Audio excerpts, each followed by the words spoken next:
అందరికీ నమస్కారం. ఈరోజే మహాశివరాత్రి. ఈరోజు రాత్రి 12:42 లోపు అంటే లింగోద్భవ కాలంలో పూర్తయ్యేలోపు ఈ వీడియో మీ కంట పడితే చాలు, ఈ వీడియో మీరు చూస్తే చాలు, అదృష్టం మిమ్మల్ని వరిస్తుంది. ఈరోజు ఈ కథలు వింటే చాలు, జన్మ జన్మల పాపాలు పోయి కోటి జన్మల పుణ్యం వస్తుంది. శివుడి అనుగ్రహంతో కష్టాలన్నీ పోతాయి. మీ జీవితం అద్భుతంగా మారిపోతుంది. రాజయోగం పడుతుంది. పట్టింది బంగారమా అన్నట్టుగా ఉంటుంది. మీకు అన్ని శుభాలే జరుగుతాయి. ఎంతో అదృష్టం ఉన్నవారు మాత్రమే ఈ వీడియోను చూడగలుగుతారు. ఎంతో పుణ్యం చేసుకున్న వారే ఈ కథలను వినగలుగుతారు. ముందుగా మహాశివరాత్రి రోజు తెలియక ఉపవాసం జాగరణ చేస్తే ఎటువంటి ఫలితం వస్తుందో తెలిపే ఈ పవిత్ర కథను వింటే శివలోకం ప్రాప్తిస్తుంది, కోటి జన్మల పుణ్యం వస్తుంది. పూర్వం కౌటిల్య నగరంలో యజ్ఞదత్తుడు అనే ఒక మహాపండితుడు ఉండేవాడు. సదాచార పారాయణుడైన ఆ పండితుడికి చాలా కాలానికి ఒక కొడుకు పుట్టాడు. లేక పుట్టిన ఆ బాలుడికి తల్లిదండ్రులు గుణనిధి అని పేరు పెట్టి ఎంతో ప్రేమగా పెంచుకోసాగారు. 8 సంవత్సరాల వయసులో ఉపనయనం చేసి విద్యాభ్యాసానికి పంపారు. రాజకార్యాలలోని నిమగ్నమైన తండ్రి ఆ తర్వాత కుమారుణ్ణి చదువు ఎలా సాగుతుందో పట్టించుకోలేదు. దానితో గుణనిధి దుష్ట సావాసం చేసి వ్యసనాలకు బానిసయ్యాడు. సానా సంధ్యాదులు వదిలిపెట్టాడు. తల్లికి మాయమాటలు చెప్పి ఆమె నుండి సంపాదించిన డబ్బుతో జూదమాడేవాడు.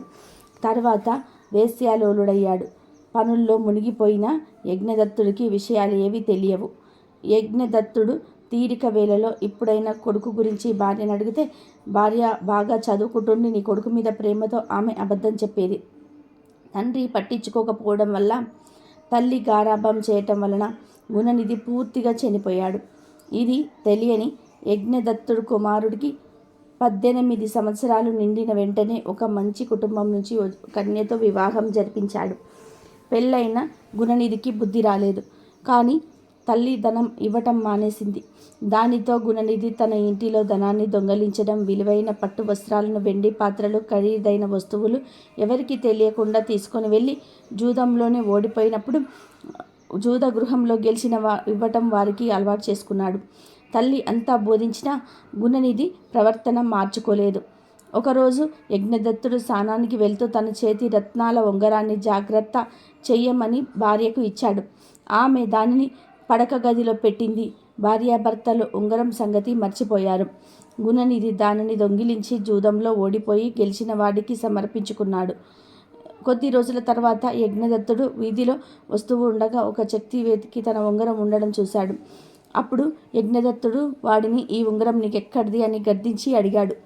ఆ వ్యక్తి గుణనిధి వ్యవహారమంతా చెప్పి తన ఉంగరాన్ని జూదంలో గెలుచుకున్నట్టుగా చెప్పాడు. మీ అబ్బాయిని అదుపులో పెట్టుకోండి, లేకపోతే మీ ఇంట్లో బిందెలు గిన్నెలు కూడా మిగవు అని ఏలన చేశాడు. మొదటిసారిగా తన కుమారుని చెడు ప్రవర్తన గురించి విన్న యజ్ఞదత్తుడు అవమానంతో ఇంటికి వచ్చి భార్యను ఉంగరం గురించి అడిగాడు. ఆమె కంగారుపడి ఎక్కడో పెట్టాను, తర్వాత వెతికి ఇస్తాను అని సమాధానం ఇచ్చింది. గుణనిధి ఎక్కడా అని అడిగితే చదువుకోవడానికి వెళ్ళాడని అబద్ధం ఆడింది. కొడుకు ప్రవర్తన చెప్పకుండా దాచి వాడిని పాడు చేయడమే కాకుండా ఇప్పటికీ నిజం దాస్తుందని యజ్ఞదత్తుడు భార్యను నిందించాడు. భార్యను ఇంటి నుండి గెంటి వేశాడు. తన ప్రవర్తన చూసి తండ్రి శిక్షిస్తాడని భయపడిన గుణనిధి ఊరు వదిలి పారిపోయాడు. మరునాడు గుణనిధి ఆకలి బాధతో ఒక చెట్టు కింద కూర్చొని ఏమీ చెయ్యాలా అని ఆలోచిస్తూ ఉన్నాడు. ఇంత మంచి కుటుంబంలో పుట్టిన నేను వ్యసనాలకు ఎందుకు బానిసనయ్యాను? నా వద్ద ధనం లేదు, విద్య కూడా లేదు. నేను దేశాంతరానికి వెళ్ళి ఎలా బ్రతకగలను అని తనలో తానే మదనపడ్డాడు. అలా నడిచి గుణనిధి ఇంకొక గ్రామ పొలిమేరలకు చేరాడు. దూరంగా ఒక శివాలయం గోపురం కనపడింది. హరహర మహాదేవ, శంభో శంకర అంటూ నినాదాలు వినబడుతున్నాయి. ఎందుకంటే ఆ రోజే మహాశివరాత్రి. ఆ సమయంలో కొందరు శివభక్తులు రకరకాల మధుర భక్ష్యాలను శివుడికి నైవేద్యం కొరకు తీసుకొని శివాలయానికి వెళ్తున్నారు. వీరిని చూసిన గుణనిధికి ప్రాణం లేచి వచ్చింది. వీరితో వెళ్తే పూజ తర్వాత ప్రసాదం పెడతారని తెలిసాడు. చీకటి వేళకు వారి వెంట శివాలయం చేరాడు. శివాలయ గర్భగుడి ద్వారం దగ్గర భక్తునిగా శివ నామ స్మరణ చేస్తూ కూర్చున్నాడు. ఆ శివభక్తులు శివాలయంలో శివారాధన చేసిన వంటకాలన్నీ శివుడికి నివేదించి నృత్య గీతాలతో నటనార్జుని సేవించి అలసిపోయి అక్కడే శయనించారు. గుణనిధి అంతవరకు ద్వారం వద్దనే ఉండి శివభక్తులు చేసిన శివారాధన అంతా కూడా చూశాడు. అంతా నిద్రించాక నైవేద్యం పెట్టిన ప్రసాదాలు తినడానికి గర్భగుడిలోనికి వచ్చాడు. లోపల దీపం భక్తి కాలిపోయి వెలుగుతూ ఉంది. భక్షాలు సరిగ్గా కనబడలేదు. అందుకనే గుణనిధి తన ఉత్తర్యాన్ని చించి ఒత్తిగా చేసి ప్రమిదల పెట్టి వెలిగించాడు. గర్భగుడి అంత వెలుగు వ్యాపించింది. అక్కడ నైవేద్యం పెట్టిన ప్రసాదాలు కొద్దిగా తిని మిగిలినవన్నీ కూడా మూటకట్టుకొని బయలుదేరాడు. వెళ్ళే తొందరలోనే నిద్రిస్తున్న ఒక శివభక్తుడి కాలుకు తొక్కాడు. నిద్ర లేచిన భక్తుడు దొంగ దొంగ అని అరిచాడు. ఆ అరుపుకు అందరూ లేచి గట్టిగా మొత్తేసరికి ఆ దెబ్బలకు ఓర్వలేక గుణనిధి ప్రాణాలు వదిలాడు. యమదూతలు వచ్చి గుణనిధి ఆత్మను యమపాశంతో బంధించి యమలోకానికి తీసుకొని వెళ్ళసాగారు. ఇంతలో చేతిలో త్రిశూలంతో శివగణాలు వచ్చి యమదూతలను ఆపి గుణనిధి ఆత్మను తనకు అప్పగించమని ఆజ్ఞాపించారు. యమదూతలు ఆశ్చర్యంతో శివ దూతలారా, ఈ గుణనిధి పాపాత్ముడు, ఆచార వ్యవహారాలలో పాటించలేదు, తల్లిదండ్రులకు కష్టం కలిగించాడు, జూదరి దొంగ అయినా ఇటువంటి వానితో మీకేమీ పని అన్నారు. అప్పుడు శివదూతలు నవ్వుతూ, యమ కింకరలారా, మీరు చెప్పినదంతా నిజమే, కానీ ఈరోజు మాఘ బహుళ చతుర్దశి, ఇది శివుడికి ఇష్టమైన మహాశివరాత్రి. తెలియకపోయినా వీడు రోజంతా ఉపవాసంతో గడిపాడు. రాత్రికి శివాలయం చేరాడు. శివనామస్మరణ చేశాడు. శివభక్తులు పాడిన శివకీర్తనలు విన్నాడు. గర్భగుడిలో దీపం వెలిగించాడు. శివలింగాన్ని దర్శించాడు. శివుడికి నైవేద్యం పెట్టిన ప్రసాదం స్వీకరించాడు. దీనివల్ల శివరాత్రి చేసిన ఫలం లభించి వీడు చేసిన పాపాలన్నీ కూడా పటాపంచలైపోయాయి. వీనికి కైలాస ప్రాప్తి లభించింది అని చెప్పి గుణనిధి ఆత్మను తనతో కైలాసానికి తీసుకొని పోయారు. యమదూతలు యమపురికి వెళ్ళి యమధర్మరాజుకు జరిగిందంతా కూడా వివరించారు. అప్పుడు యముడు యమకింకరులతో ఇలా చెప్పాడు. మటలారా, మీకు ధర్మ సూక్ష్మం వివరిస్తాను, జాగ్రత్తగా వినండి. మీరు శివభక్తుల జోలికి పోకండి.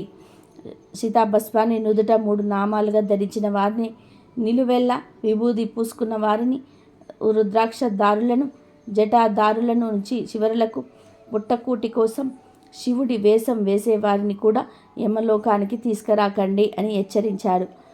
యమదూతల నుండి పొందిన గుణనిధి సూక్ష్మ శరీరాన్ని శివదూతలు కైలాసం చేర్చారు. కొంతకాలం గడిచాక గుణనిధి అరిందముడు అనే కళింగరాజుకు దమనుడు అనే కుమారుడిగా జన్మించాడు. పూర్వజన్మ సుకృతం చేత చిన్నతనం నుండే దమనునికి శివభక్తి అలవడింది. అరిందముని తర్వాత దేశానికి రాజయ్యాడు.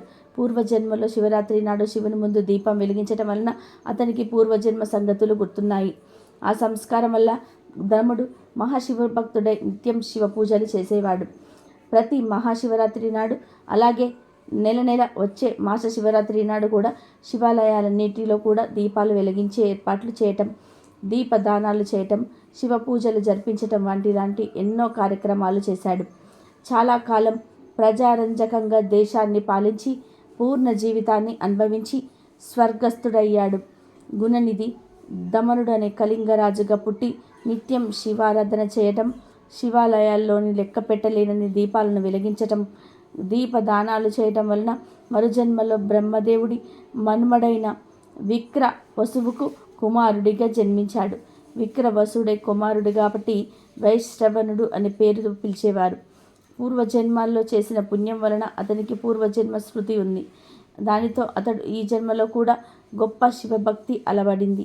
అతడు పవిత్రమైన కాశీనగరం వెళ్ళి గంగానది ఒడ్డున ఒక శివలింగానికి ప్రతిష్ఠించాడు. అక్కడ శివదీక్షతో కఠినమైన తపస్సు చేశాడు. ఆ కారణంగా అతడు చిక్కి శల్యమై అస్థి పంజరంలా తయారయ్యాడు. అతని తపస్సుకు సంతోషించిన శివుడు సతీ సమేతంగా అతని ముందుకు ప్రత్యక్షమయ్యాడు. శంకరుడి స్పర్శతో వైశ్రవుడికి పూర్వరూపం వచ్చింది. వైశ్రవణుడు కళ్ళు తెరిచి చూశాడు. ఎదురుగా శివుడికి ఎదురుగా సతీదేవి కనబడినారు. నేనెంత తపస్సు చేస్తే మాత్రం ఏమీ లాభం? నా స్వామికి ఎల్లప్పుడూ దగ్గరగా ఉండే ఈమె ఇంకెంత గొప్ప తపస్సు చేసిందో అని తలుస్తూ ఆమె వైపు రెప్ప వేయకుండా చూడసాగాడు. అలా పార్వతీదేవిని చూసి అసూయ పడడం వల్ల అతని కన్ను ఒకటి పగిలిపోయింది. వైశ్రవణుడు తీరు నచ్చని సతీదేవి స్వామికి ఏదో చెప్పబోయింది. ఇంతలో శంకరుడు నవ్వి దాక్షాయణితో, ఈ వేశ్రుడు నా భక్తుడు, మన పుత్రుని వంటివాడు. కేవలం నీకు తపస్సు యొక్క గొప్పతనం తలుచుకొని అసూయ పడుతున్నాడు, అంతే తప్ప వేరే కారణంతో కాదు అని ఆమెకు చెప్పాడు. తరువాత శివుడు వైష్ణవునితో, కుమార, నీ తపస్సుకు ఆనందించాను. నిన్ను నవ నిధులకు అధిపతిగా నియమిస్తున్నాను. నువ్వు యక్ష కిన్నెర కింపురుషులకు నాయకుడు అవుతావు. అలకాపురి ఈ రాజధాని అవుతుంది. నీతో నేనిప్పుడు స్నేహభావంతో ఉంటాను. నేను కూడా నీ రాజధానికి దగ్గరలోనే నివసిస్తాను. ఈ సతీదేవి నీకు తల్లి వంటిది. ఆమె ఆశీస్సులు కూడా నువ్వు తీసుకో అని చెప్పాడు. అప్పుడు వైష్ణవనుడు పార్వతీదేవికి సాష్టాంగ ప్రణామం చేశాడు. పార్వతీదేవి సంతోషించి, నాయన, నీ శివభక్తి నిర్మలమైన దినదినాభివృద్ధి అయి పొందుగాక. అసూయతో నన్ను చూసిన నీ మిగిలిన కన్ను ఎరుపు రంగుతో అందరినీ ఆకర్షిస్తుంది. నా యందు అసూయ పొందిన కారణంగా నువ్వు కుబేర నామంతో పిలువబడతావు అని ఆశీర్వదించింది. తన భక్తుడికి ఇచ్చిన వరం ప్రకారం అలకాపురి సమీపంలో కైలాస శిఖరం పైన తమ నివాసం ఏర్పరచుకొని శివపార్వతులు రుద్రగణాలతో సహా తరలివచ్చారు. కాబట్టి గుణనిధి ఎంత చెడ్డవాడైనా సరే మహాశివరాత్రి రోజు తెలియక చేసిన ఉపవాస జాగరణల వల్ల ఈశ్వర అనుగ్రహం పొంది కుబేరుడిగా మారాడు. కాబట్టి పాపాత్ములను కూడా కుబేరునిగా మార్చే మహిమ శివరాత్రికి ఉందని ఈ కథ ద్వారా గ్రహించాలి. అలాగే శివరాత్రి రోజు శివుడు పార్వతీదేవికి చెప్పిన ఈ శివరాత్రి మహత్యం తెలిపే కథను వింటే జీవితంలో కష్టాలన్నిటివి మీ దరి చేరవు, గొప్ప స్థాయికి వెళ్తారు. ఒకనాడు కైలాస పర్వత శిఖరంపై పార్వతీ పరమేశ్వర్లు సుఖాసీనులై ఉండగా పార్వతీ శివుడితో అన్ని వ్రతములలోనూ ఉత్తమమగు వ్రతము భక్తి ముక్తి ప్రదాయకమైన దానిని తెలుపుమని కోరుకున్నది. అప్పుడు శివుడు శివరాత్రి వ్రతమును దాని విశేషాలను తెలియజేశాడు. దీనిని మాఘ బహుళ చతుర్దశి నాడు ఆచరించాలని, తెలిసి కానీ తెలియక కానీ ఒక్క మారు చేసినను యముడి నుండి తప్పించుకొని ముక్తి పొందుతారని దాని వృత్తాంత సారము ఈ కథ రూపంలో వివరించెను. ఒకప్పుడు ఒక పర్వత ప్రాంతమున హింస వృత్తి కల బోయవాడు ఒకడుండేవాడు. అతడు ప్రతి ఉదయం కూడా అడవికి వేటకు వెళ్ళి సాయంత్రం ఏదైనా మృగమును చంపి తెచ్చుకొని కుటుంబాన్ని పోషించేవాడు. కానీ ఒకనాడు మధ్యమున బయలుదేరి వెళ్ళి అడవంతా కూడా తిరిగిన ఒక్క మృగం కూడా దొరకలేదు. ఆ రోజు చీకటి పడేటున్న ఉత్త చేతులతో ఇంటికి వెళ్ళడానికి మనస్కరించక వెనుతిరిగెను. దారిలో అతనికి ఒక తటాకము కనిపించెను.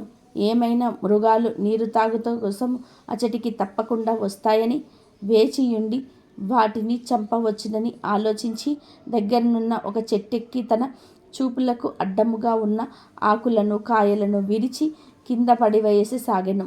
చలికి శివశివాయ అంటూ ఒక అనుచు విల్లు ఎక్కుపెట్టి మృగాల కోసం వేచియుండెను.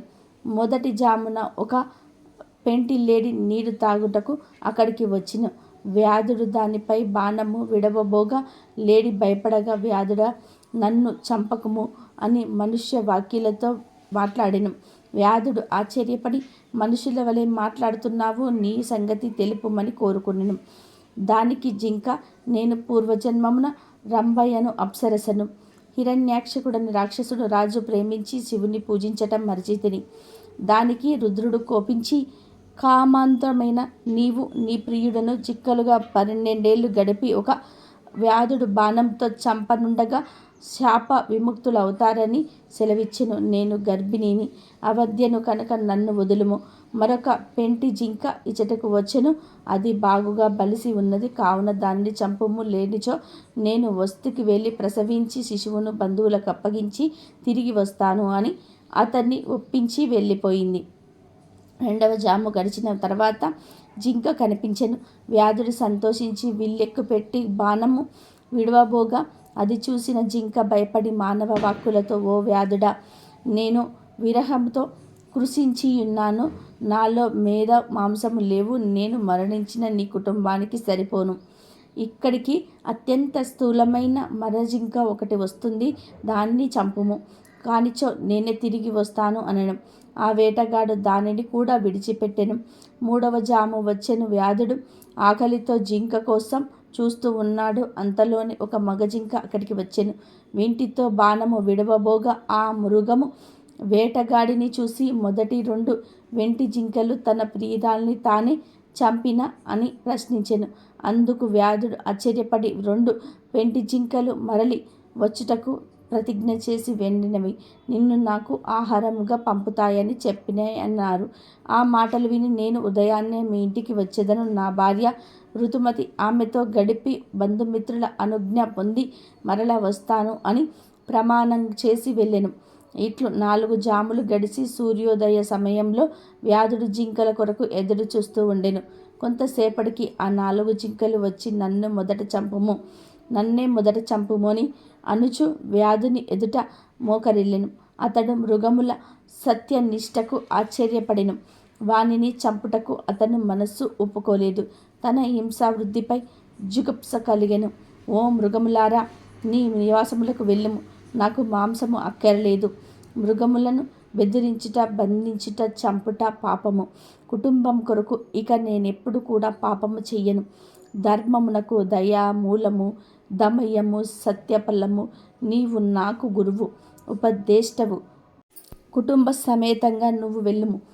నేనిక సత్యధర్మమును ఆశ్రయించి అశ్రములను వదిలి పెట్టుదును అని చెప్పి ధనుర్బాణములను పారవేసి మృగములకు నమస్కారం చేసుకుని ప్రదక్షిణమాచరించి నమస్కరించెను. అంతలోనే ఆకాశమున దేవ దొంతుబటులు మ్రోగెను. విశ్వక సృష్టి కురిసెను. దేవదూతలు మనోహారమగు విమానమును తెచ్చి ఇంట్లనిరి. ఓ మహానుభావ, శివరాత్రి ప్రభావమున నీ పాతక్రమము క్షీణించినది. ఉపవాసము జాగరణము జరిపితివి. తెలియకనే యమమును పూజించితివి. నీవి ఎక్కినది విల్వ వృక్షము. దాని కింద స్వయంభూ లింగమొకటి గుబురులో మొరుగుపడి ఉన్నది. నీవు తెలియకనే బిల్వపత్రములు త్రుంచి వేసి శివలింగాన్ని పూజించితివి. సశరీరముగా స్వర్గమునకు వెళ్ళుము. మృగరాజా, నీవు సకుటుంబముగా నక్షత్ర పదము పొందుము అన్నారు. ఈ కథ వినిపించిన పిదప పరమేశ్వరుడు పార్వతితో ఇట్లనెను. దేవి, ఆ మృగ కుటుంబమే ఆకాశమున కనిపించు మృగశిర నక్షత్రము.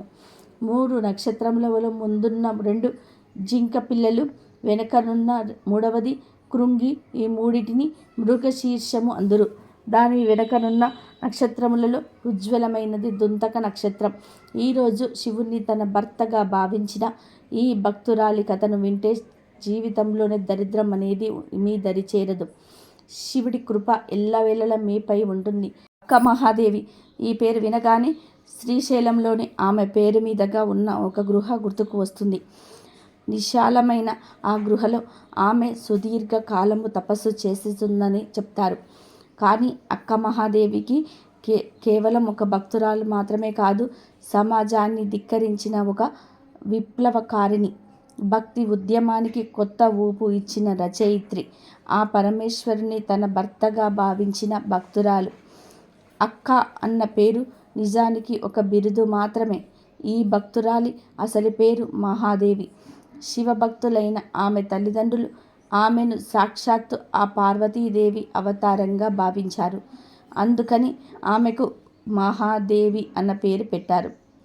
నిజంగానే పార్వతీదేవి పుట్టిందా అన్నట్టుగా మహాదేవి ముఖం తేజస్సుతో వెలిగిపోతూ ఉండేదట.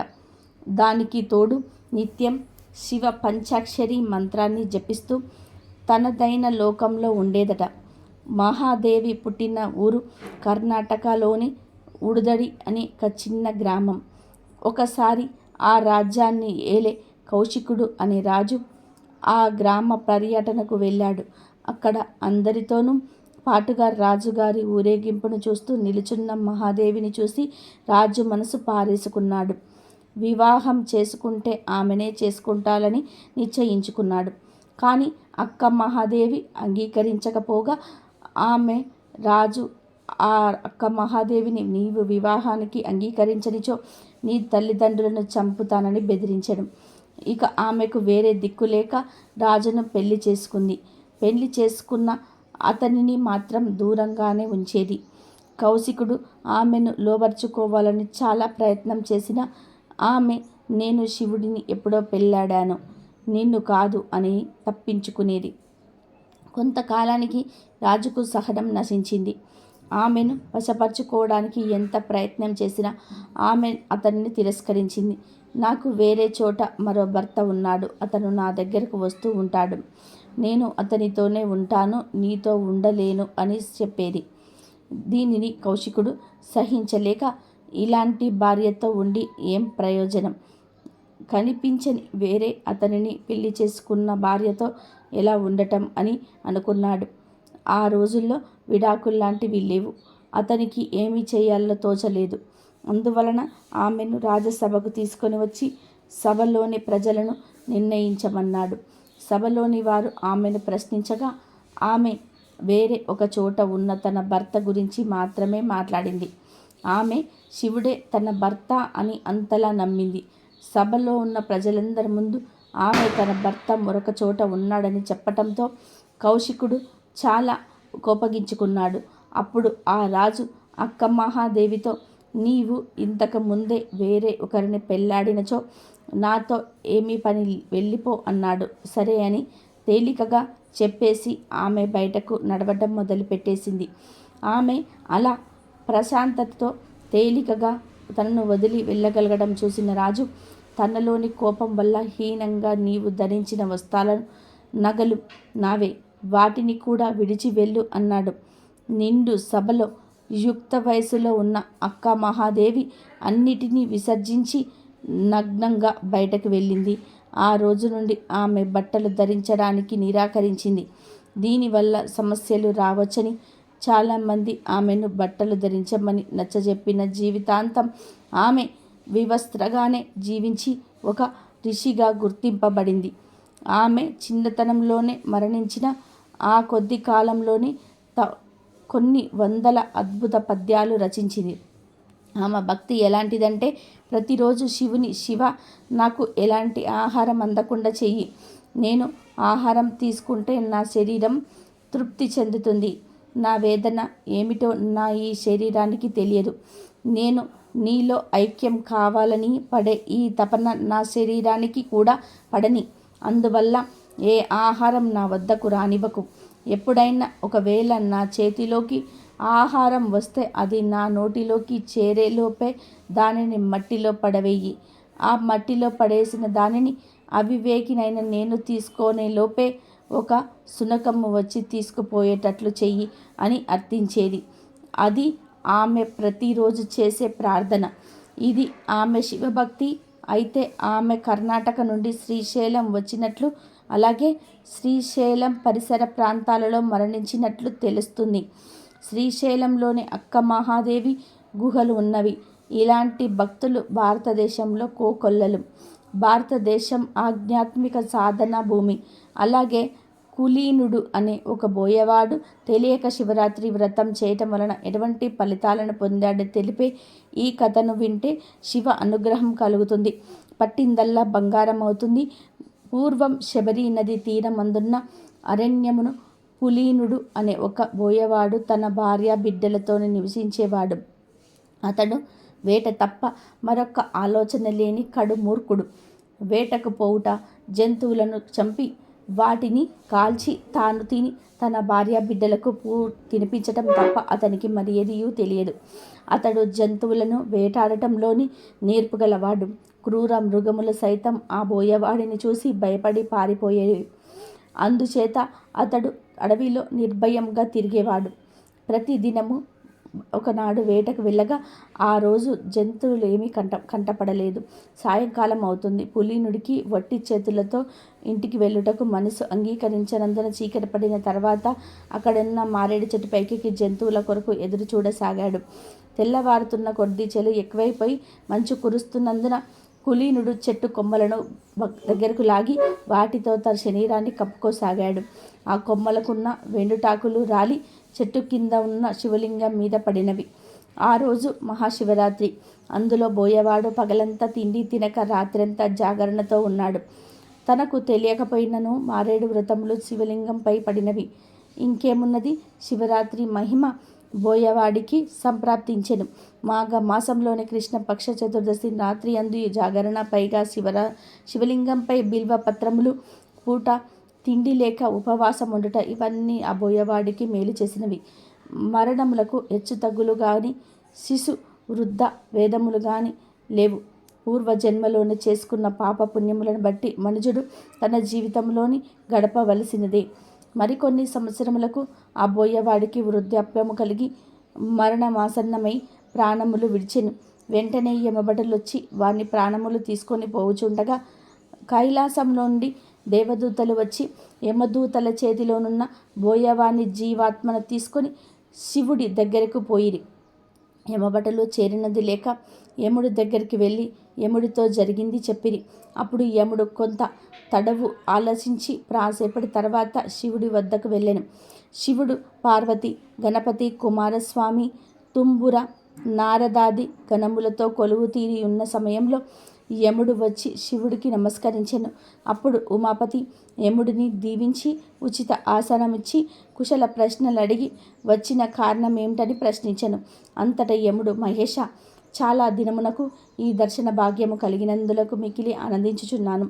మీ దర్శన కారణం ఏమనగా, ఇంతకుముందు దూతలు తీసుకొచ్చిన బోయవాడు మహాపాపి, క్రూరుడు, దయా దాక్షిణ్యాలు లేక మీకు జీవ హింసలు చేసి ఉన్నాడు. ఒక దినము అనగా మహాశివరాత్రి నాడు తాను యాదృచ్ఛికంగా జంతువులు దొరకనందున తిండి తినలేదు. జంతువులను వేటాడకు ఆ రాత్రి అంతయు మెలకువగా ఉన్నవాడే కానీ చిత్తశుద్ధితో తాను శివలింగమును పూజించలేదు కనుక అతనికి కైలాసము తీసుకుపోవునకు భావ్యం. అంత మాత్రము తనకు కైలాసము దొరుకున అని యముడు విన్నవించుచున్నాడు. అప్పుడు శివుడు, యమధర్మరాజా, నాకు ప్రీతికరమైన మహాశివరాత్రి పర్వదినమందు బిల్వ పత్రములు నాపై వేసి తిండి తినక జాగరణతో ఉన్న ఈ బోయవాడు కూడా పాపాముక్తుడు కాగలడు. ఎవరికైనా ఆ వ్రతఫలం దక్కవలసినవే కనుక ఈ బోయవాడు పాపాత్ముడైనను ఆనాటి శివరాత్రి మహిమ వలన సాయుధ్యము ప్రాప్తమైనది అని పరమేశ్వరుడు వివరించెను.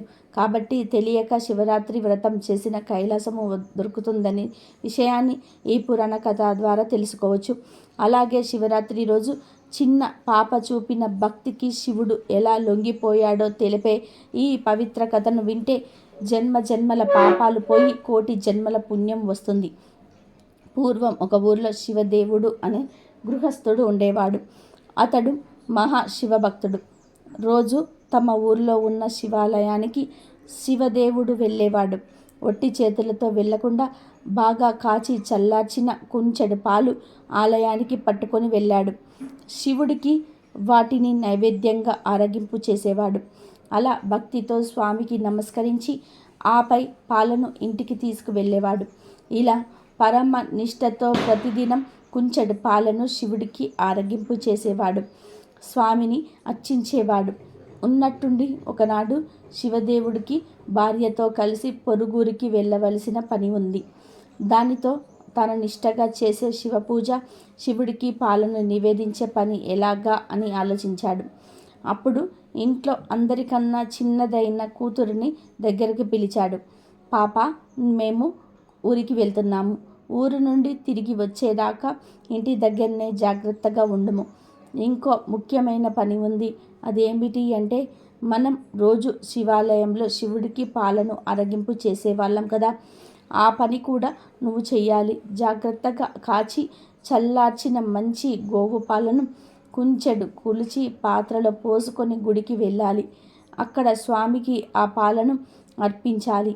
వెళ్తావు కదూ, ఇది మన నియమం తల్లి, వ్యర్థం కానివ్వకు అని ఆటలని పాటలని అటు ఇటు పరిగెత్తకుండా సామసగత్తెలతో ఊరంతా తిరగకుండా ఇంటి పట్టునే ఉండి చెప్పిన పని చెయ్యమ్మా, మర్చిపోవు కదూ, మా బంగారం కదూ అని గడ్డం పట్టుకొని బతిమిలాడి మరీ చెప్పాడు. అలా గుడికి వెళ్ళే పని పాపకు అప్పగించాడు శివదేవుడు. ఆ పాప సరే అంది. దాంతో శివదేవుడు భార్యతో కలిసి పొరుగురికి వెళ్ళాడు. మరుసటి రోజు పాప చాలా ఉత్సాహంగా ఉల్లాసంగా స్నానాదులు ముగించుకొని మంచి గోవు పాలను మరగగాచి చల్లార్చి సరిగ్గా కుంచెడి పాలు కొలుసుకొని గిన్నెలో పోసుకొని గిన్నె చేత పట్టుకొని తన కట్టుకున్న పలుచటి కొంగును పాల మీద పెట్టి సరాసరి గుడికి చేరింది. గర్భాలయంలో కొలువై ఉన్న శివలింగం మూర్తి ఎదుట పాలగిన్నెను ఉంచి 2 చేతులు ఎత్తి స్వామికి మొక్కినం. పాల వైపు చేతులు చూపిస్తూ, శివయ్య, ఇవిగో పాలు నీకోసమే తెచ్చాను, ఆరగించవయ్యా అని శివుడికేసి చూసి చెప్పెను. ఎదురుగా నిలబడితే ఎలా తాగుతాడు అని కాస్త పక్కకు జరిగి చాటుకు నిలబడింది. ఆసేపు అయ్యాక వచ్చి ఆ గిన్నెలో చూసింది. గిన్నెలో ఉన్న పాలు వైపు విచిత్రంగా చూసింది. శివయ్య, పాలు తాగలేదా? నీకోసమే తెచ్చాను. తాగడానికి ఏమిటి ఇబ్బంది? పాలు అలాగే ఉన్నాయి, తాగవా? తాగు తాగు అంటూ శివుడికి చూసి పురామయించింది. అయినా శివుడు పాలు తాగలేదు. చిన్నపిల్ల కదా, ఆ పాపకు చింత మొదలైంది. అమ్మా నాన్నలు చెప్పి వెళ్ళారు, వారు చెప్పినట్టుగా నేను చేశాను. ఎక్కడ ఏం లోపం జరిగిందో. శివుడేమో ఈరోజు పాలు తాగటం లేదు అని పాపకు భయం పట్టుకుంది. శివుడు పాలు తాగకపోతే అమ్మా నాన్నలతో దెబ్బలు తినాల్సి వస్తుంది కదా అని శివుడి వైపు దీనంగా చూస్తూ, పాలు ఎందుకు తాగలేదు తాగయ్యా, లింగమూర్తి అని ప్రాధేయపడింది. పాలు సరిగ్గా కాచలేదా? రుచిగా లేవా? సద్ది పాలు అనుకుంటున్నావా? పొద్దెక్కిందన, లేక పొగవాసన వస్తుందన, నీళ్లు కలపనన, ఆవు పాలు కాదనా? పోని ఆకలిగా లేదా? చిన్నపిల్ల తెస్తే నేను తాగాలా అని కోపంగా ఉందా? ఎందుకు తాగవయ్యా అంటూ నిలదీయటం మొదలుపెట్టింది. పరమశివుడు పసిపాపను చూసి ఈ సతాయింపు. ఆకలిగా లేదా? పోని అదైనా నోరు తెచ్చి చెప్పాలి కదా. పోతే పోని, ఒక్క గుట్టకన్నా తాగితే నేను తృప్తి చెందుతాను కదా అంటూ పాప పరమశివుడిని బతిమలాడుతుంది. నువ్వు పాలు తాగలేదంటే మా అమ్మ నాన్నలు నన్ను కొడతారు. అలా కొట్టిస్తావా? నా మీద ప్రేమతోనైనా తాగవా? నిజంగా నువ్వు మనసులో ఏదో పెట్టుకొని ఇలా సాధిస్తున్నావు. ఇవిగాక ఇంకేమైనా కావాలా అని అడుగు, నిమిషంలోనే తీసుకొస్తా. కానీ తాగకుండా మాత్రం నన్ను ఏడిపించకు. లింగమూర్తి, మఠంలో పాయసం తింటావా? వీరభద్రుడి జాతరకు నిన్ను పంపిస్తాగా. మా నాయన కదూ, మా శివయ్య కదూ, తాగవయ్యా అంటూ అన్నం తినకుండా మారం చేసేవాడిలాగా తమ్ముడిని వాళ్ళమ్మ ఎలా బుజ్జగిస్తుందో గుర్తు చేసుకుంటూ అలా ఆ పాప బ్రతిమిలాడుతుంది, ఏడుస్తుంది. ఆ పరమేశ్వరుడు పాప అమాయకత్వానికి నవ్వుకున్నాడు, కానీ పలకలేదు. ఇంకా ఏం చేస్తుందో అని చూస్తూ ఉన్నాడు. పాప కిందపడి అల్లరి చేస్తూ గిలగిలా కొట్టుకోసాగింది. ఈ శివుడు పాలు త్రాగమంటే బెల్లం కొట్టిన రాయిలాగా ఉన్నాడు. నాన్నగారు వస్తే నన్ను కోపగిస్తాడు అని ఏడవసాగింది. స్వామి వైపు చూస్తూ, మా వాళ్ళు నన్ను చంపేస్తారు నువ్వు ఈ పాలు తాగలేదంటే. నేనేదో పొరపాటు చేశానని మా వాళ్ళు నన్ను కొడతారు. నాన్నగారు పదే పదే చెప్పిన ఈ పనిలో ఆటంకం ఎదురైందని తెలిస్తే ఆయన చేతుల్లో చావడం ఖాయం. అంతకంటే ఇక్కడ నీ ముందే చావటం మేలు అని తలను శివలింగానికేసి బాదుకుంది. సర్వేశ్వరుడు ఒక్క క్షణం ఆగకుండా పాపను పట్టుకొని ఆపాడు. ఆ చిన్నారి ముందుకు చిద్విలాసంగా నిలబడ్డాడు. గిన్నెని తీసుకొని పాలను తాగేశాడు. పాప పరమ సంతోషంతో ఎగిరి గంతేసింది. శివుడు ప్రత్యక్షమయ్యాడు, కానీ ఆ రూపం అరుదైనది అని పాపకు తెలియదు. ఆయన దేవుడని, పిలిస్తే పలుకుతాడు, పెట్టినవన్నీ తింటాడు, మన మాట వింటాడు అంటూ ఆనందించింది పాప. పాప తండ్రికి అనుకోకుండా ఒకరోజు ప్రయాణం కాస్త 4-5 రోజులైంది. పాప రోజు తానే పాలు తేవటం, శివుడికి నివేదించటం, అది శివుడికి నచ్చింది. ఇలా ప్రతిరోజు పాలు తేవటం, శివుడు తాగటం జరిగిపోతున్నాయి. ఒకరోజు ఊరెళ్ళిన తల్లిదండ్రులు తిరిగి వస్తున్నారు. ఆ సమయంలో పాప పాలను శివుడికి ఆరగింపు పెట్టి ఇంటికి వెళ్తూ ఉంది. అమ్మ నాన్నలు చూసి ఎగిరి గంతేసింది. ఇంతలో శివదేవుడు పాప చేతిలో పాలగిన్నెను చూశాడు. పాత్రలో పాలు లేవు. అప్పుడు తండ్రి పాపను ఎక్కడికి వెళ్తున్నావు అని సందేహంగా అడిగాడు. పాప గుడిలో శివుడు పాలు తాగిన వ్యవహారం అంతా కూడా చెప్పింది. శివదేవుడు పాప మాటలు నమ్మలేదు. అప్పుడు పాలు తాగడమేంటి? నువ్వు ఏదో అబద్ధం చెప్తున్నావు. శివుడు పేరు చెప్పి నువ్వే తాగేశావా? లేదా నిజం చెప్పు. శివుడికి నేను చేసే వ్రతాన్ని నేలపాలు చేశావు కదూ అంటూ ఆగ్రహంతోనే కూతుర్ను అనరాని మాటలన్నాడు. ఆ పాప ఎంత చెప్పినా తప మాటలు నమ్మని శివదేవుడు మరునాడు పాప వెంట పరమేశ్వరుడిని మందిరానికి వెళ్ళాడు. రోజుటిలాగే పాప పాలను శివుడి ముందు ఉంచింది. లింగమూర్తి, ఆరగించవయ్యా అని పిలిచింది. స్వామి పలకలేదు. అప్పుడు శివదేవుడికి పట్టరాని కోపం వచ్చింది. ఓసి, రోజు పాలు తాగే శివుడు ఈరోజు తాగలేదే? అసలు కన్న తండ్రినే అబద్ధపు మాటలతో మోసం చేస్తావా? ఎన్ని కథలు చెప్పి మోసం చేశావే పాపిష్టిదాన! ఎంతో శివద్రోహం చేశావే! శివుడికి తెచ్చిన పాలను నీ పొట్టలో పోసుకున్నావా? ఉండు, నీ పని చెప్తా. ఎంత నాటకం ఆడావే! నిన్ను ఊరికే వదిలిపెట్టను, నీ పొట్ట చీలుస్తా అంటూ ఆక్రోశంతో పాప మీదకు ఉరికాడు ఆ తండ్రి. పాప భయంతో వణికిపోయింది. ఎటు వెళ్ళాలో తెలియక గట్టిగా ఏడుస్తూ హాలింగ హలింగ హలింగ అంటూ లింగ స్వరూపాన్ని గట్టిగా పట్టుకుంది. ఇదిగో నేనున్నాను, భయపడకు అంటూ అత్యంత దయతో మహాలింగమూర్తి పాప మీద వాత్సల్యంతో తన వక్షస్థలాన్ని తెరిచాడు. పాప అందులోనికి చొరబడింది. తండ్రి వెంట పడుతూ ఆ పాప వెంట్రుకలను చిక్కించుకున్నాడు. ఎక్కడికి పోతావే అంటూ యువతలకు లాగబోయాడు. అప్పటికే పాప శివుడిలో ఐక్యమైపోయింది. వెంటనే ఆ దివ్యలింగం, ఆ పాప మాయమైపోయింది. ఏమిటి ఈ లీల అంటూ అక్కడ ఉన్న తండ్రి ఖిన్నుడైపోయాడు. అప్పుడు శివదేవయ్య, రోజు నేనే పాలు తాగాను. నీ కూతురు నా పరమ భక్తురాలు. ఆమె అమాయకత్వం, నిర్మల హృదయం నన్ను వశపరుచుకున్నాయి. అందుకే నా సన్నిధి చేర్చుకున్నాను. నేటి నుంచి గోడకూచి అనే పేరిట భక్తలోకంలో ఆమె కన్యతో పొందుతుంది అని ఈశ్వరవాణి వినిపించింది. ఇది గోడగూచి కథ. ఎంతో నిశ్చలమైనది ఆ పాప భక్తి, అమాయకత్వం శివుడికి ఇష్టమైనది. అందుకే తండ్రి కాదని బిడ్డకు దర్శనమిచ్చాడు శివుడు. తనలో ఐక్యం చేసుకున్నాడు. దానికి ఇంతకన్నా నిదర్శనం ఏముంది? ఇక ఆ పాప గోడగూచి అనే పేరుతో స్తుతించబడింది. అలాగే ఈ శివరాత్రి రోజు పిచ్చుక చేసిన శివరాత్రి కథనం వింటే కంటే కష్టాలు మీ దగ్గరకు రాకుండా ఉంటాయి. మీ జీవితం అద్భుతంగా మారిపోతుంది. ప్రాచీన కాలంలో ఒక నగరంలో ఒక సేటు మరియు అతని భార్య ఉండేది. ఈ దంపతులకు దేనికి లోటు ఉండేది కాదు. ఆ నగరంలో అధిక ధనవంతులు ఎవరైనా ఉన్నారు అంటే అది ఈ సేటు మరియు సేటు భార్యనే. ఆ నగరంలో అందరికన్నా ఆస్తులు ఎక్కువగా ఉన్నవారు ఈ దంపతులు. కానీ వీరికి ఎంత ఆస్తి ఉన్నా వీరు ఇతరులకు ఏమీ ఇచ్చేవారు కాదు. దాన ధర్మాలు వంటివి కూడా చేసేవారు కాదు. పుణ్యకార్యాలు, దైవ కార్యాలు కానీ చేసేవారు కాదు. వారి జీవితంలో ఎప్పుడు కూడా కనీసం ఒక్క మనిషి కడుపు నిండా అన్నం పెట్టింది కూడా లేదు. ఒకరి ఆకలిని తీర్చింది లేదు. ఇలాంటి ఈ దంపతులకు సంతానం కూడా లేదు. ఆ సేటు ఇంటి దగ్గరలో ఒక చెట్టు ఉండేది. ఆ చెట్టుపై ఒక పక్షి కుటుంబం నివసిస్తూ ఉండేది. ఆ పక్షికి 2 చిన్న పిల్లలు ఉన్నాయి. పక్షి రోజు నగరంలోకి ఆహారం కోసం వెళ్తూ ఉండేది. అక్కడ పడిన ధాన్యాలను, గింజలను తీసుకొని తన గూటికి చేరుకునేది. వాటితో పిల్లల ఆహారాన్ని తీర్చేది.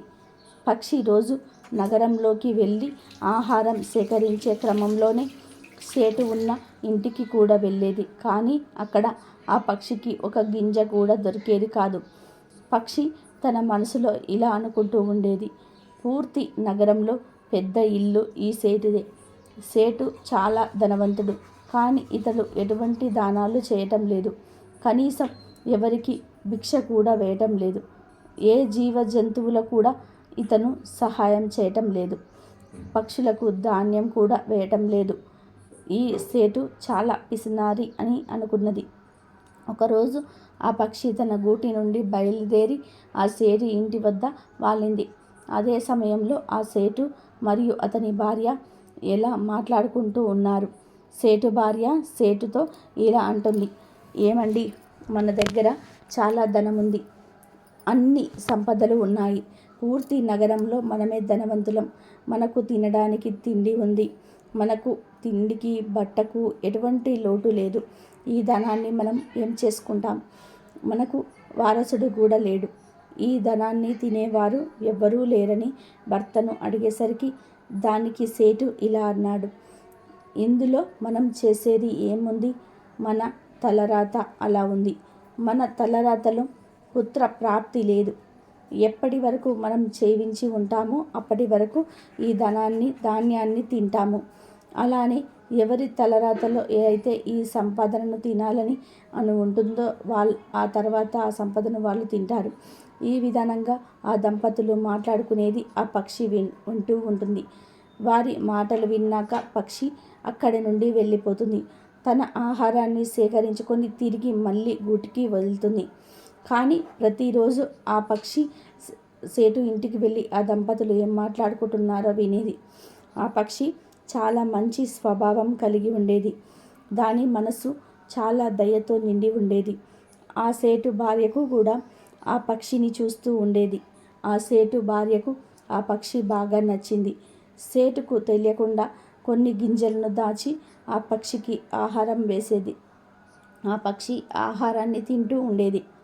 ఒకరోజు పక్షి మనసులో ఇలా అనుకుంటూ ఉన్నది, సేటు భార్య చాలా మంచిది, నాకు ప్రతిరోజు ధాన్యాన్ని కూడా వేస్తుంది. కానీ వారి ఇంటిలో పుత్రులు లేరు. ఏం చేయాలి? నేనేం చేస్తే ఆ సేటు భార్యకు పుత్రులు పుడతారు? ఒక స్త్రీ ఎప్పటి వరకు తల్లి కాకుండా ఉంటుంది? స్త్రీ ఒక తల్లి అయినప్పుడే తన యొక్క జీవితం పరిపూర్ణం అవుతుంది.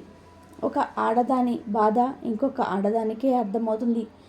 ఇలా అనుకుంటూ ఆ సేటు భార్యను తలుచుకుంటూ ఎంతో బాధపడుతూ ఉండేది.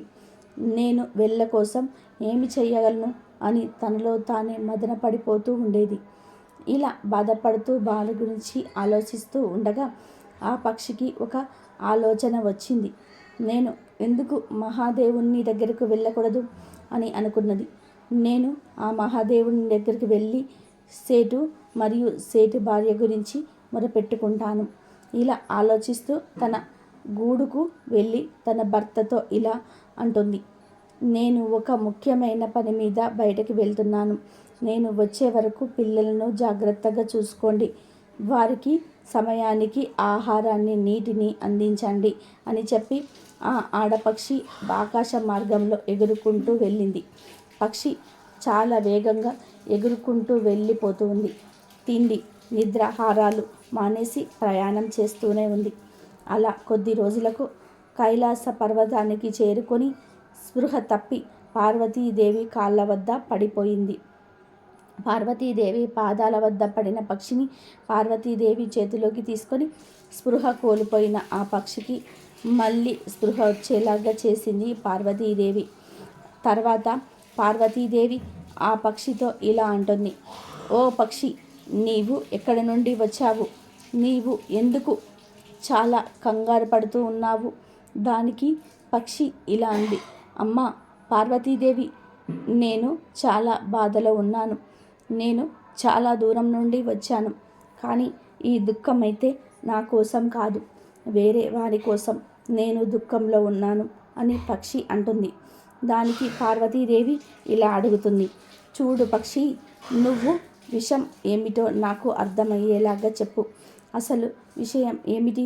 వివరంగా చెప్పు అని అడగగా పక్షి ఇలా అంటుంది, అమ్మా పార్వతీదేవి, నేను నివసించే నగరంలో ఒక సేటు మరియు సేటు భార్య ఇద్దరు నివసిస్తూ ఉండేవారు. వారికి పుత్రులు లేరు. ఆ సేటు భార్య చాలా మంచిది. ఆమెకు ఒక పుత్రుణ్ణి ఇవ్వండి అని పార్వతీదేవి అతన్ని పక్షి అడిగింది. ఆ మాట చెప్పి ఆ పక్షి మళ్ళీ స్పృహ కోల్పోయింది.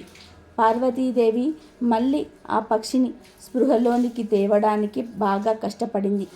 చివరికి ఎలాగలో పక్షిని స్పృహలోకి తెచ్చి దానికి కొంచెం ఆహారాన్ని మరియు నీటిని అందించింది. పక్షితో పార్వతీదేవి ఇలా అంటుంది, నీవు చింతించకుము, కొంచెం సమయంలోనే మహాదేవుడు ధ్యానం నుండి లేస్తాడు. తర్వాత నీవు ఆ మహాదేవుడితో మాట్లాడు అని చెప్పింది. ఇంకా కొంత సమయానికి మహాదేవుడు ధ్యానంలో నుండి లేచాడు. ఇక పార్వతీదేవి ఆ పక్షిని చేతిలోకి తీసుకొని ఆ మహాదేవుడి దగ్గరకు వెళ్ళి ఇలా అంటుంది, ఫలానా నగరంలో ఒక సేటు మరియు అతని భార్య నివసిస్తూనే ఉన్నారు. వారి తలరాతలో పుత్ర సంతానం ఉన్నదా లేదా అని పార్వతీదేవి అడిగింది. ఇక ఆ మహాశివుడు ధ్యానంలోకి వెళ్ళి అంతా తెలుసుకొని పార్వతీదేవితో ఇలా అంటాడు, చూడు దేవి, వాళ్ళ తలరాతలోనే పుత్రులు లేరు అంటాడు. అప్పుడు పార్వతీదేవి ఇలా అంటుంది, స్వామి, వారి తలరాతలో పుత్రులు లేకపోయినా సరే మీరు వారికి ఒక పుత్రుణ్ణి ఇవ్వండి అని అంటుంది. దానికి మహాదేవుడు ఇలా అంటాడు, చూడు పార్వతీదేవి, నేను నీకు వివరంగా చెప్పాను. అతని తలరాతలో పుత్రుడు లేరు. అలాగేంటి, అతడికి పుత్రుణ్ణి ఎలా ఇస్తాను అని అన్నాడు ఆ మహేశ్వరుడు. దానికి పార్వతీదేవి ఇలా అంటుంది, చూడండి స్వామి, ఈ పక్షి చాలా దూరం నుండి వచ్చింది. ఈ పక్షి చాలా ఆశతో మన దగ్గరకు వచ్చింది. మనం సహాయం చేస్తాం అనే నమ్మకంతో వచ్చింది. తనను ఖాళీ చేతులతో నేను పంపలేను అని అంటుంది. పార్వతీదేవి చెప్పిన మాటలు విని మహాదేవుడు ఇలా అంటాడు, చూడు పార్వతీదేవి, నీ ప్రతి మాట నెరవేర్చే బాధ్యత నాపై ఉంది. నువ్వు అడిగావు కాబట్టి ఆ దంపతులకు నేను ఒక పుత్రుణ్ణి ఇస్తాను. కానీ నువ్వు ఆ పక్షికి చెప్పు, సేటు మరియు సేటు భార్య ఏ దాన ధర్మాలు ఎప్పుడు చేయలేదు, పుణ్యకార్యాలు చేయలేదు. కానీ పుత్రులు కలిగాక మాత్రం దాన ధర్మాలు చేయాలి, పురాణ కథలు చదవాలి, దైవారాధన చెయ్యాలి, ఇంటికి భిక్ష కోసం వచ్చిన వారికి భిక్ష వేయాలి, భగవంతుడి నామస్మరణ చెయ్యాలి అని చెప్పు అని చెప్పాడు. దానికి ఆ పక్షి ఇలా అంటుంది, చూడు దేవా, నేను నా తరపు నుండి పూర్తిగా ప్రయత్నమైతే చేస్తాను అని చెప్పింది. శివుడి చెప్పిన అన్ని మాటలను విని అన్నిటినీ అంగీకరిస్తుంది. ఇక పరమేశ్వరుడు తదాస్తు అని చెప్పి పక్షికి వరాన్ని ఇచ్చాడు. తర్వాత పక్షి ఆది దంపతులకు నమస్కరించి అక్కడి నుండి వెళ్ళి తన గూటికి చేరుకుంటుంది. అది జరిగిన కొంతకాలానికి సేటు భార్య గర్భం ధరించి ఒక పుత్రుని కంటుంది. వాళ్ళిద్దరు సంతోషంగా ఉంటారు. ఆ పుత్రుడిని చూసి ఆ పక్షి కూడా చాలా సంతోషిస్తుంది. తాను పడిన కష్టానికి తగిన ప్రతిఫలం దక్కిందని ఆ పక్షి చాలా ఆనందిస్తుంది. ఆ పక్షి ఇలా అనుకుంటుంది, ఈ నగరంలోని పెద్ద ధనవంతుడు ఆ సేటు తన పుత్రుడికి మంచి మంచి ఆహార పదార్థాలు తినిపిస్తుంటాడు. ఏదో ఒకటి జారి కిందకు పడుతుంది, అది మాకు ఆహారంగా దొరుకుతుంది అని ఆలోచిస్తూ ఆ పక్షి చాలా సంతోషంగా ఉంటుంది. ఇలా ఉండగా 4 శివరాత్రులు గడిచిపోతాయి. 5వ శివరాత్రి వచ్చేసరికి ఆ పక్షి ఎంతో బాధగా ఉంటుంది. సేటు కొడుక్కి 5వ సంవత్సరం రాబోతుంది. కానీ ఈ సేటు మరియు సేటు భార్య ఎలాంటి పుణ్యకార్యాలు కానీ దాన ధర్మాలు కానీ చేయటం లేదు. వీరు దాన ధర్మాలు చేయకపోతే పుత్రుడు అల్పాయుష్యుడు అవుతాడు. అదే ఆలోచిస్తూ ఆ పక్షి చాలా దుఃఖంగా ఉంటుంది. నేను సేటు మరియు సేటు భార్యకు ఎలా చెప్పాలి? వారికి నా భాష అర్థం కావటం లేదు. నేను ఏం చెయ్యాలి అని ఆలోచిస్తూ ఉన్నది. మళ్ళీ పార్వతీ పరమేశ్వరుల దగ్గరకు వెళ్ళాలని అనుకుంటుంది. ఈసారి పక్షి పిల్లలు పెద్దవి అవుతాయి. వాటితో తల్లి పక్షి ఇలా అంటుంది, నేను కొద్ది రోజులు బయటకు వెళ్తాను, మీరు జాగ్రత్తగా ఉండండి అని చెప్పి ఆకాశంలోకి ఎగురుకుంటూ కైలాసం చేరుకుంటుంది. పార్వతీదేవి కాళ్ళపై పడింది. పార్వతీదేవి పక్షిని చేతిలోకి తీసుకొని ఇలా అంటుంది, చూడు పక్షి, నువ్వు ఏదైతే అడిగావో, ఎలా జరగాలని నువ్వు అనుకున్నావో అలాగే జరిగింది కదా. మళ్ళీ ఎందుకు ఇంత దూరం వచ్చావు అని అడిగింది. దానికి పక్షి ఇలా అంది, తల్లి, నేను సేటు మరియు సేటు భార్యను సన్మార్గంలోనికి తీసుకురావడంలో విఫలమయ్యాను. వారిని ధర్మ మార్గంలోనికి నేను పంపించలేకపోయాను. ఆ దంపతులు ఇదివరకు ఎలా ఉన్నారో పుత్రుడు జన్మించాక కూడా అలాగే ఉన్నారు. ఏ దాన ధర్మాలు చేయటం లేదు అని పక్షి బాధపడుతూ చెప్పింది. దానికి పరమశివుడు ఇలా అన్నాడు, చూడు పక్షి, వాళ్ళు ఇలానే ఉంటే వారి పుత్రుడు అల్పాయుష్యుడు అవుతాడు అని చెప్పాడు. ఆ మాటలు విని ఆ పక్షి పార్వతీదేవి పాదాలపై పడి తలను కొట్టుకోవడం ప్రారంభించింది. అమ్మ పార్వతీదేవి, అలా జరగడానికి వీలు లేదు. వాళ్ళ పుత్రుడు దీర్ఘాయుష్మంతుడు అవ్వాలి. పక్షికి అర్థమైంది. ఏమైనా కావాలి అంటే పార్వతీదేవి పాదాలపై పడితే అమ్మవారి కోరికను పరమేశ్వరుడు ఖచ్చితంగా నెరవేరుస్తాడు అని అర్థమైపోయింది. అలా పక్షి పార్వతీదేవి పాదాలపై పడి తలను కొట్టుకోవడం మొదలుపెట్టింది. మళ్ళీ పార్వతీదేవి ఆ పక్షిని చేతిలోకి తీసుకొని, పక్షి, నువ్వు శాంతంగా ఉండు, నేను పరమేశ్వరుడితో మాట్లాడతాను అని అంటుంది. చూడు తల్లి, నేను నా సాయశక్తుల ప్రయత్నం చేశాను. నా భాష వారికి అర్థం కావటం లేదు. నా మాటలు వారు పట్టించుకోవటం లేదు. దానికి నేనేమి చెయ్యను తల్లి అని అంటుంది. మీరు మరియు మహాశివుడు అక్కడికి వెళ్ళి సేటు మరియు సేటు భార్యను సన్మార్గంలోనికి తీసుకురండి అని కోరింది. దానికి పార్వతీ పరమేశ్వరుడు ఇలా అన్నారు. సరే పక్షి, అలానే చేస్తాము. మేము చాలా తొందరలోని సేటు మరియు సేటు భార్యకు ఇంటికి వస్తాము అని అనగానే పక్షి నమస్కరించి తిరిగి తన గూటికి వెళ్ళింది. ఇక పార్వతీదేవి పరమేశ్వరులు సాధు రూపంలో సేటు వారి ఇంటికి వెళ్ళి ఇలా అన్నారు. మీరు ఇప్పుడు మాకు భోజనం పెట్టకపోయినట్లయితే మీరు చాలా కష్టాలను అనుభవించవలసి వస్తుంది అని చెప్పాడు. అప్పుడు సేటు భార్య వారిద్దరికీ నమస్కరించి ఇలా అంటుంది. మీరు మాకు ఏ శాపాన్ని ఇవ్వకండి, మీకు తప్పకుండా భోజనం పెడతాము. ఆ విధానంగా ఆ దంపతులు ఇద్దరు సాధు రూపంలో వచ్చిన ఆ పార్వతీ పరమేశ్వర్లకు ఆహారం పెడతారు. ఆ ఇంటిలో ఉన్న బాబు అటు ఇటు తిరుగుతూ వీళ్లకు తీపి పదార్థాలను తీసుకొచ్చి ఇచ్చాడు. ఆ పిల్లవాడిని చూసి పార్వతీదేవి చాలా సంతోషించింది. భోజనం పూర్తయిన తర్వాత సాధు రూపంలో ఉన్న పార్వతీదేవి పరమేశ్వరులు ఇంటి నుండి బయటకు వచ్చి ఆ దంపతులతో ఇలా అన్నారు. మీ ఇద్దరు చాలా జాగ్రత్తగా వినండి. మీరు తప్పులైతే చాలానే చేశారు. ఇప్పటికీ తప్పులను చేస్తూనే ఉన్నారు. మీరు ఈ విధానంగా ఉంటే మీ పుత్రుడికి ఆపద రానున్నది. మీ పుత్రుడు చాలా తొందరలోనే ఈ లోకం నుండి వెళ్ళిపోతాడు. ఇక ఆ మాటలు విన్న సేటు మరియు సేటు భార్య సాధు రూపంలో ఉన్న పార్వతీ పరమేశ్వర్ల పాదాలపై పడ్డారు. స్వామి, ఏదైనా మార్గం చెప్పండి. మేము ఏం చేయాలి? చాలా సంవత్సరాల తర్వాత మాకు ఒక పుత్రుడు జన్మించాడు. ఆ పుత్రుడు మేము కోల్పోవాలని అనుకోవటం లేదు అని అన్నారు. దానికి పరమేశ్వరుడు ఇలా అంటాడు. లేవండి, ధ్యాస పెట్టి వినండి. ఈ రోజు నుండి మీరు గుమ్మంలోకి ఎవరు వచ్చినా సరే వారిని ఖాళీ చేతులతో పంపించకండి. వాళ్లకు దాన ధర్మాలు చేయండి. అవసరంలో ఉన్న వారికి సహాయం చేయండి. మూగ జీవాలను ఆహారం పెట్టండి. ధర్మ కార్యాలను చేయండి. మహాశివరాత్రి వ్రతాన్ని చేయండి. ఈశ్వరుని ప్రార్థించండి అని అన్నారు. మహాశివుడు చెప్పిందంతా కూడా విని భార్య భర్తలు ఇద్దరు కూడా నమస్కరించుకొని సాధు రూపంలో ఉన్న పార్వతీ పరమేశ్వరులకు కాళ్ళపై పడతారు. స్వామి, మీరు చెప్పిన విధానంగా చేస్తామని అంటారు. అప్పుడు సాధు రూపంలో ఉన్న పరమేశ్వరుడు ఇలా అన్నాడు. నిజానికి మీ తలరాతలో పుత్రుడు లేడు. ఒక పక్షి యొక్క కష్టం వల్ల మీకు సంతానం కలిగింది. ఆ పక్షి ఎక్కడి నుండో కైలాస పర్వతం దగ్గరికి వచ్చింది. పరమేశ్వరుని వేడుకుంది. ఆ పక్షి యొక్క కష్టం వలన మీ ఇంటిలో ఒక అందమైన పుత్రుడు ఆడుకుంటున్నాడు అనేసరికి అది విని సేటు మరియు సేటు భార్య ఇలా అడుగుతున్నారు. సరే, ఆ పక్షి ఎవరని అడిగారు. అప్పుడు ఆ పక్షి అక్కడికి వచ్చింది. సాధు రూపంలో ఉన్న పార్వతీ పరమేశ్వరులకు నమస్కరిస్తుంది. పార్వతీ పరమేశ్వరులు సేటు ఇంటికి వచ్చిన రోజే మహాశివరాత్రి. ఆ సేటు ఇంటిలో పార్వతీ పరమేశ్వరులు నిజరూప దర్శనం చేశారు. సేటు మరియు సేటు భార్యకు దర్శనం ఇచ్చారు.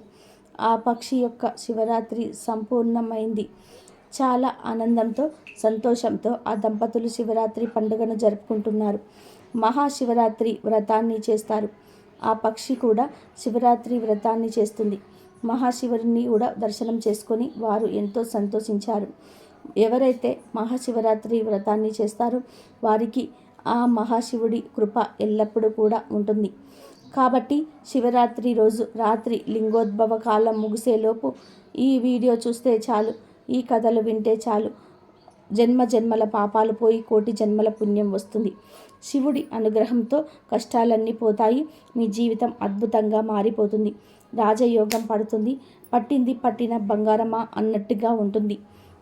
మీకు అన్ని శుభాలే జరుగుతాయి. ఎంతో అదృష్టం ఉన్నవాళ్ళు మాత్రమే ఈ కథను వినగలుగుతారు, చూడగలుగుతారు. ఎంతో పుణ్యం చేసుకున్న వాళ్ళే ఈ కథను వినగలుగుతారు. ఇదండి ఈరోజు వీడియో. నా వీడియో కనుక మీకు నచ్చినట్లయితే ప్లీజ్ లైక్ చేయండి, షేర్ చేయండి, సబ్స్క్రైబ్ చేయండి. మరొక మంచి వీడియోతో మళ్ళీ కలుద్దాం. కాబట్టి ఈ శివరాత్రి రోజు ఈ కథలు విన్నవారికి పుణ్యం వస్తుంది, అదృష్టం కలుగుతుంది, ఆయుధారోగ్యాలతో ఉంటారు, అష్టైశ్వర్యాలతో ఉంటారు, కోటి జన్మల పాపాలపై పుణ్యం వస్తుంది.